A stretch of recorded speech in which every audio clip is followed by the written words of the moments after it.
ড্রাইভিস চ্যানেলে আপনাদের সকলকে স্বাগতম। নতুন দর্শকদের চ্যানেলটি সাবস্ক্রাইব করার জন্য বিনীতভাবে অনুরোধ জানাচ্ছি।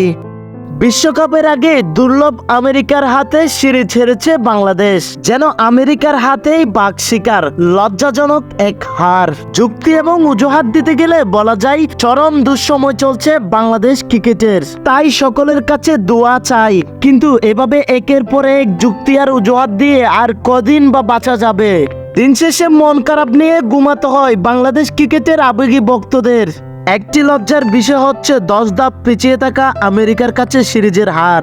লজ্জাজনক এই সিরিজে হারের পাশাপাশি আরো একটি লজ্জাজনক রেকর্ড গড়েছেন বাংলাদেশ, অর্থাৎ টি-20তে 100 ম্যাচ হারার রেকর্ড গড়েছে বাংলাদেশ। টি-20তে এর আগে কোনো দল 100 ম্যাচ হারেননি। বাংলাদেশই এই প্রথম এমন রেকর্ড গড়েছেন ক্রিকেট বিশ্বে। দুঃখজনক ব্যাপার, সাল 2006 থেকে বাংলাদেশ টি-20 ক্রিকেটে বিচরণ করছে।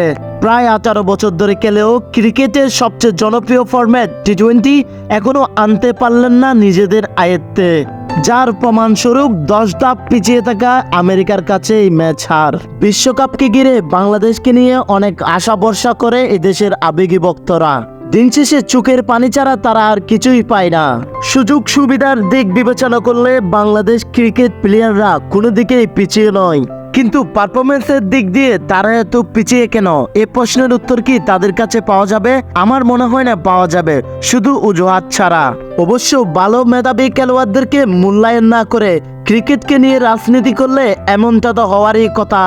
দিন শেষে এমন কথাই বলতে হচ্ছে, বাংলাদেশ ক্রিকেট ভক্তদের চোখের জল ছাড়া আর কিছুই দিতে পারেনি। হতাশার শেষ দরজায় দাঁড়িয়েও আবারও খেলা দেখতে বসে এদেশের আবেগী ভক্তরা, কারণ তারা এদেশের ক্রিকেটকেই ভালোবাসে।